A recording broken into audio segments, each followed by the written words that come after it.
राजस्थान के एक गांव में रहने वाला एक व्यक्ति हमेशा किसी न किसी समस्या से परेशान रहता था और इस कारण अपने जीवन से बहुत दुखी था। एक दिन उसने कहीं से जानकारी प्राप्त की कि एक पीर बाबा अपने काफिले के साथ उसके गांव में पधारे हैं। उसने तय किया कि वह पीर बाबा से मिलेगा और अपने जीवन की समस्याओं के समाधान का उपाय पूछेगा। शाम को वह उस स्थान पर पहुंचा जहां पीर बाबा रुके हुए थे। कुछ समय प्रतीक्षा करने के उपरांत उसे पीर बाबा से मिलने का अवसर प्राप्त हो गया।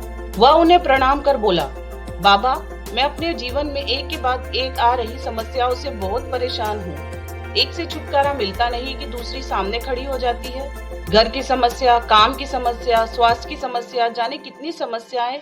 ऐसा लगता है कि मेरा पूरा जीवन ही समस्याओं से घिरा हुआ है। कृपा करके कुछ ऐसा उपाय बताएं कि मेरे जीवन की सारी समस्याएं खत्म हो जाए और मैं शांतिपूर्ण और खुशहाल जीवन जी सकूं। उसकी पूरी बात सुनने के बाद पीर बाबा मुस्कुराए और बोले, बेटा, मैं तुम्हारी समस्या समझ गया हूँ। उन्हें हल करने के उपाय मैं तुम्हें कल बताऊंगा। इस बीच तुम मेरा एक छोटा सा काम कर दो। व्यक्ति तैयार हो गया।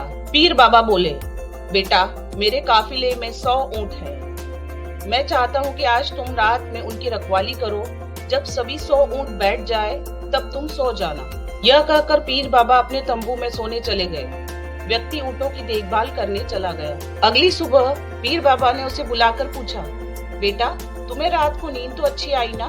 कहाँ बाबा, पूरी रात में एक पल के लिए भी सो न सका।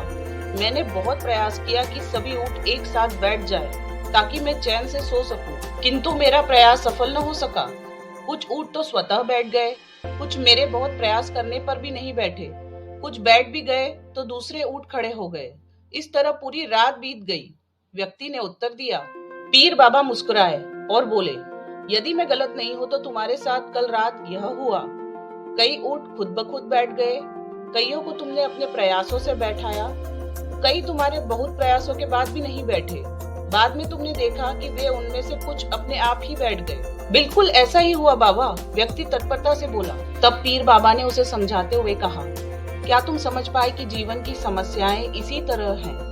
कुछ समस्याएं अपने आप ही हल हो जाती हैं, कुछ प्रयास करने के बाद हल होती हैं, कुछ प्रयास करने के बाद भी हल नहीं हो पाती। उन समस्याओं को समय पर छोड़ दो, सही समय आने पर वे अपने आप ही हल हो जाएंगी। कल रात तुमने अनुभव किया होगा कि चाहे तुम कितना भी प्रयास क्यों न कर लो, तुम एक साथ सारे ऊंटों को नहीं बैठा सकते। तुम एक को बैठाते हो तो दूसरा खड़ा हो जाता है, दूसरे को बैठाते हो तो तीसरा खड़ा हो जाता है। जीवन की समस्याएं उन ऊंटों की तरह ही है। एक समस्या हल होती है कि दूसरी खड़ी हो जाती है। समस्याएं जीवन का हिस्सा है और हमेशा रहेंगी। कभी ये कम है तो कभी ज्यादा। बदलाव तुम्हें स्वयं में लाना है और हर समय इनमें उलझे रहने के स्थान पर इन्हें एक तरफ रखकर जीवन में आगे बढ़ना है। व्यक्ति को पीर बाबा की बात समझ में आ गई और उसने निश्चय किया कि आगे से वह कभी अपनी समस्याओं को खुद पर हावी नहीं होने देगा। चाहे सुख हो या दुख, जीवन में आगे बढ़ता चला जाएगा।